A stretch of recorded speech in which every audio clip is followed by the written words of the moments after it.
Estimados estudiantes de tercero medio Biología Celular y Molecular, el video que veremos a continuación trataremos el tema comunicación celular en el contexto de las funciones y diversidad funcional que realizan las células.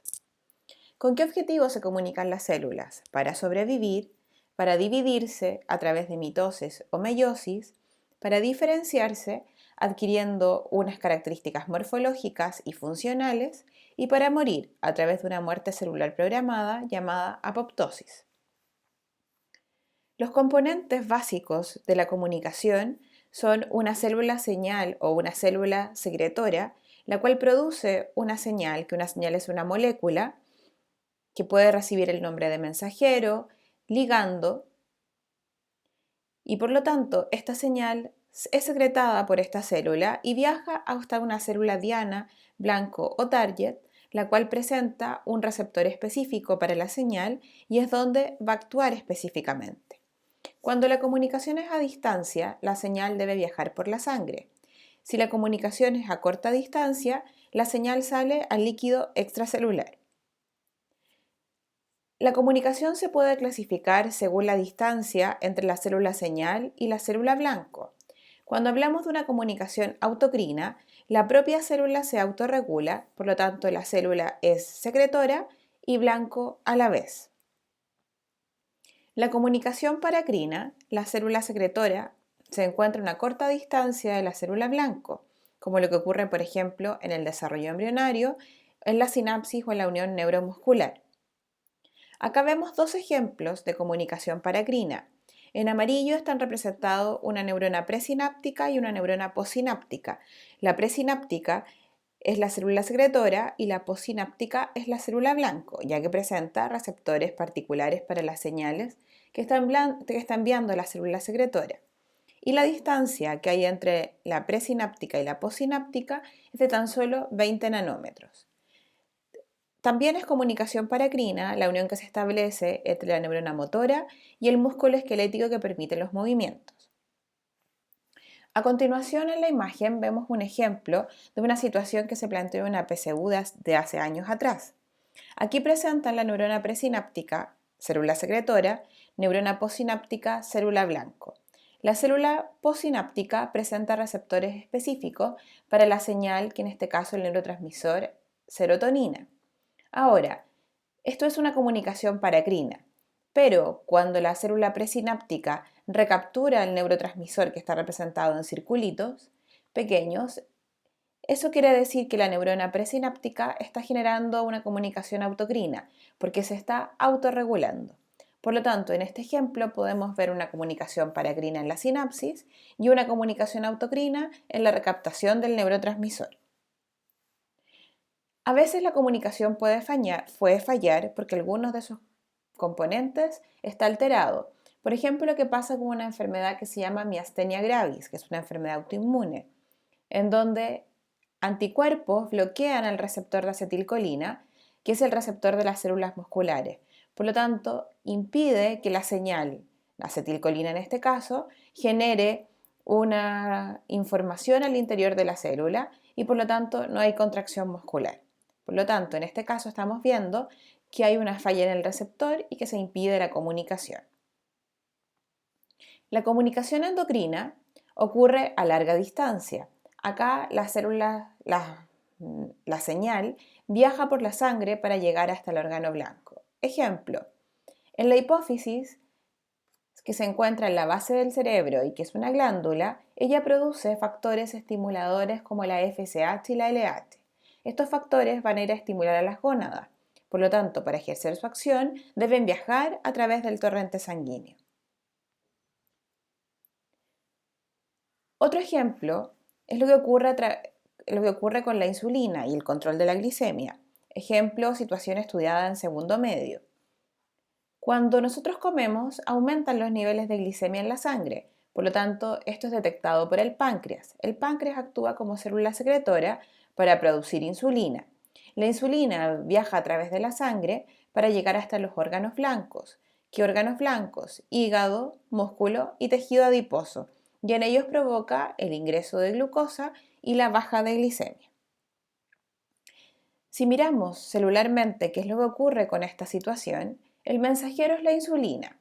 La insulina viaja a través de la sangre y llega a su receptor específico, que está por ejemplo en la célula hepática, en las células del hígado. Este receptor específico, cuando interactúa con la insulina, permite un cambio, una acción, como muestra la flecha, en el cual activa al transportador de glucosa. La glucosa ingresa a la célula y al interior también se gatilla la activación de unas reacciones químicas anabólicas que van a permitir almacenar la glucosa en forma de glucógeno. Y acá se genera la respuesta enviada por el mensajero que era insulina. El sistema inmune también establece comunicación celular, ya que moléculas como histaminas, anticuerpos y otros mediadores activan a células para ir a fagocitar e ir a eliminar a los patógenos. En la comunicación celular existen tres grandes etapas. La primera etapa es la etapa de recepción, en donde la molécula señal o el mensajero se une a su receptor específico. Cuando ellos se unen, se genera al interior de la célula una transducción de la señal, lo que corresponde a reacciones químicas y cambios al interior que llevan, como tercer paso, a la respuesta celular. Como veíamos en la diapositiva anterior, tiene que llegar una señal, un ligando, el cual se une a su receptor específico y gatilla una transducción, cambios al interior de la célula, comúnmente reacciones químicas. Estas reacciones químicas pueden activar a proteínas internas que van a llevar a respuestas celulares. ¿Qué respuestas? Cambios en el metabolismo. Por ejemplo, llevar a reacciones catabólicas o anabólicas, estimular la expresión génica, la producción de alguna proteína activando un gen o el movimiento celular. Acá vemos un ejemplo que no es para aprenderlo, solo para visualizar. La señal es la adrenalina. ¿Quién es su célula secretora? La médula suprarrenal. Cuando liberamos adrenalina, cuando por ejemplo estamos en estado de estrés, como podría ser por ejemplo un temblor. Liberamos adrenalina, ella viaja por la sangre y se encuentra con su receptor específico, que está ubicado en las células del hígado. Ella, al unirse a adrenalina receptor, primer paso, gatilla una transducción de la señal, como vemos acá, una serie de reacciones químicas y que generan como respuesta la salida de glucosa a la sangre, el aumento de glicemia y que esta glucosa se vaya a los músculos y, por ejemplo, nos permita salir corriendo. La comunicación celular tiene características particulares. Una de ellas es que es específica. Eso quiere decir que cada señal tiene a su receptor específico.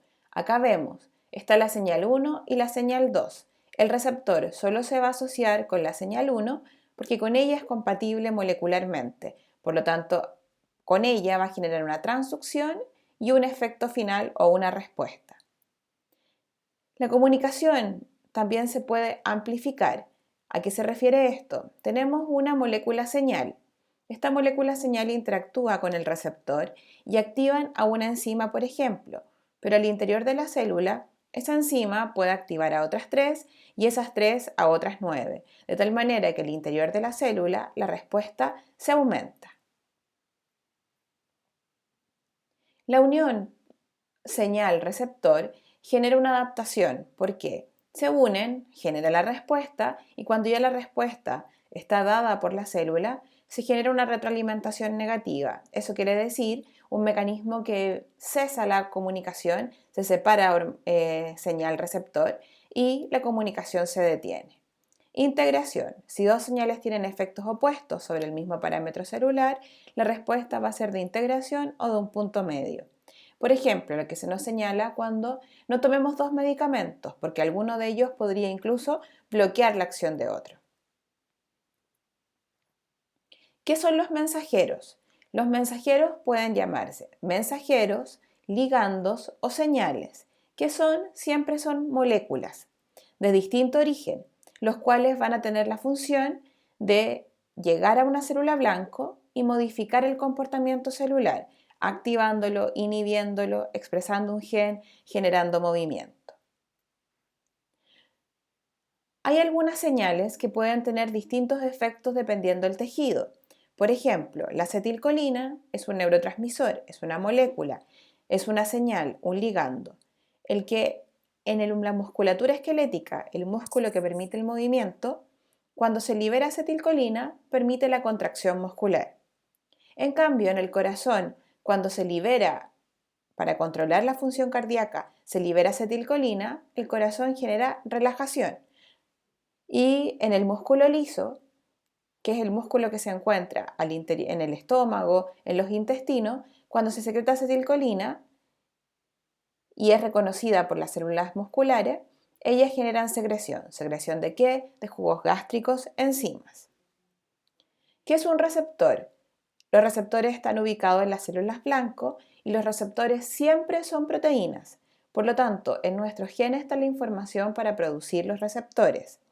Los receptores son específicos para una señal. Se encuentran en baja concentración y se saturan. ¿Qué quiere decir esto? Que, por ejemplo, puedo tener 3 receptores en una célula y puedo tener 5 señales. Si tengo 5 señales, hay 3 señales unidas al receptor, por lo tanto el sistema está saturado. La transducción de la señal es el conjunto de procesos y transformaciones que ocurren luego de la unión señal-receptor. ¿Con qué objetivo? Con amplificar o inhibir un fenómeno para llevar a una respuesta celular. Por lo tanto, son todos los cambios que vamos a observar al interior de la célula para producir una respuesta. Las respuestas pueden ser de dos tipos.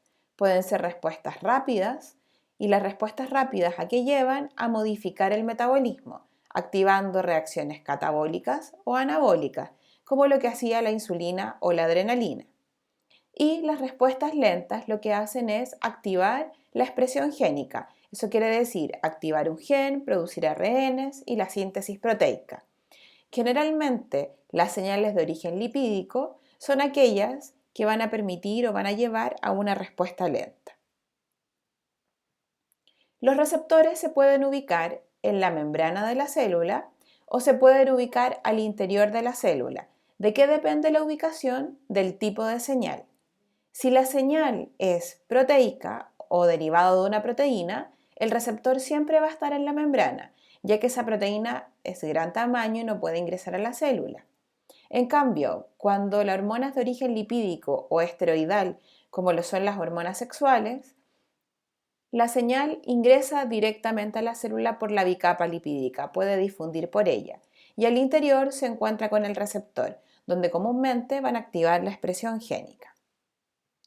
Como les planteaba, los receptores intracelulares reconocen señales liposolubles, esteroidales como estrógenos, progesterona, testosterona, cortisol, aldosterona. Ellos pueden difundir fácilmente por la bicapa lipídica, por lo tanto encuentran sus receptores al interior de la célula.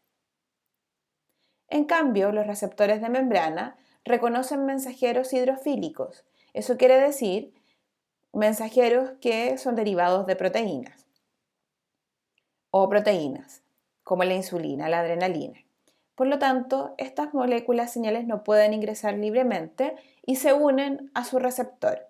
Como ellas no pueden ingresar para llevar el mensaje, activan a moléculas que se encuentran al interior llamados segundos mensajeros. La señal sería el primer mensajero y el segundo mensajero, los más comunes, son el AMP cíclico derivado del ATP y el calcio, por ejemplo, que permite la contracción muscular. En este ejemplo vemos hormonas proteicas. Se unen a su receptor de membrana. El receptor de membrana activa a unas enzimas al interior que producen segundos mensajeros. Y estos segundos mensajeros amplifican y transducen la señal para generar un efecto fisiológico. Nuevamente volvemos al ejemplo de la adrenalina. La adrenalina es el primer mensajero. Como no puede ingresar a la célula directamente, activa la producción de AMP cíclico o CAMP, que deriva del ATP, y desde ahí se genera la transducción de la señal para provocar una respuesta.